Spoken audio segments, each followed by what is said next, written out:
Dictation start होगा 5 second बाद। Start.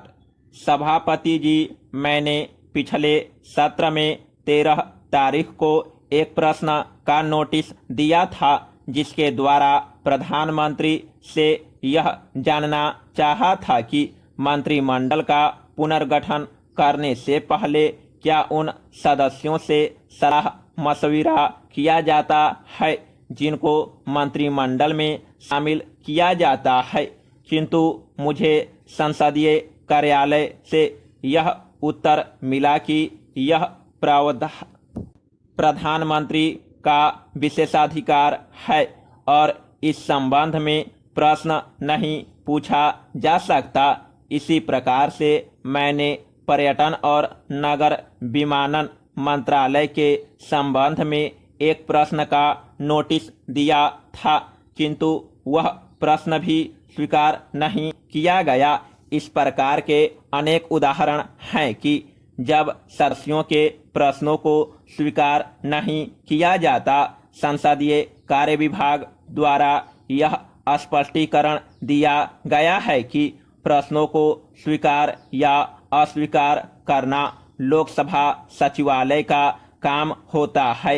इसमें संबद्ध मंत्रालय या विभाग कुछ नहीं करता। यदि लोकसभा या राज्यसभा सचिवालय किसी प्रश्न को अस्वीकार कर दे तो उसमें कोई गलत बात नहीं है। संसद के कार्य संचालन के लिए कार्य संचालन समिति द्वारा नियम बनाए गए हैं जिनके अनुसार ही किसी प्रश्न को स्वीकृत या अस्वीकृत किया जा सकता है, किंतु संसद की कार्यवाही के दौरान जो पूरक प्रश्न पूछे जाते हैं उनका उत्तर मंत्री जी अपनी इच्छा अनुसार अथवा अध्यक्ष के निर्देश पर दे सकते हैं। इन दोनों बातों में असंगतियां हैं। एक ही प्रकार के प्रश्न उत्तर देने के लिए अस्वीकृत हो जाते हैं, लेकिन पूरक प्रश्नों के रूप में पूछे जा सकते हैं और उनका उत्तर भी मिल जाता है। मेरा निवेदन है कि प्रधानमंत्री महोदया संबद्ध मंत्रालयों को इस बारे में निर्देश दे और नियम स्पष्ट रूप से बनाए।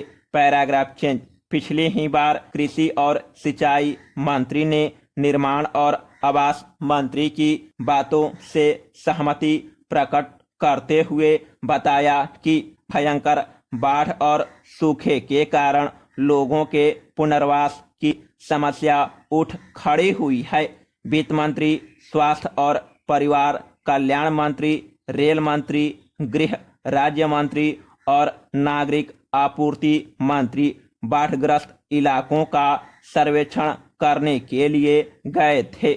उन्होंने उप प्रधानमंत्री को सारी स्थिति से अवगत कराया। Paragraph change. रक्षा मंत्रालय में उप मंत्री भी प्रभावित क्षेत्रों का दौरा करने के बाद तुरंत राहत कार्यों को किए जाने के लिए जोर दे रहे थे। डाक और तार विभाग के कर्मचारियों ने तुरंत संचार साधनों को फिर से चालू करने के प्रयत्न किए। रेल मंत्रालय में उप मंत्री स्वयं विशेष रेलगाड़ी द्वारा राहत सामग्री के साथ बाढ़ग्रस्त क्षेत्रों तक पहुंच गए। स्वास्थ्य और परिवार कल्याण मंत्रालय ने आवश्यक दवाइयों का प्रबंध किया ताकि महामारी न फैल सके। निर्माण और आवास मंत्रालय के अधिकारी उजड़े हुए लोगों के पुनर्वास के कार्य में जुट गए। रक्षा मंत्री के निर्देश पर हजारों सैनिक लोगों को उनके घरों से सुरक्षित स्थानों पर ले जाने में जुट गए। राहत का कार्य जिस द्रुत गति से चला उससे सैकड़ों लोगों की जानें बचाई जा सकी। इस भयंकर बाढ़ का पानी कई दिनों तक निचले इलाकों में भरा रहा और चारों ओर समुद्र सा नजर आ रहा था। समाप्त।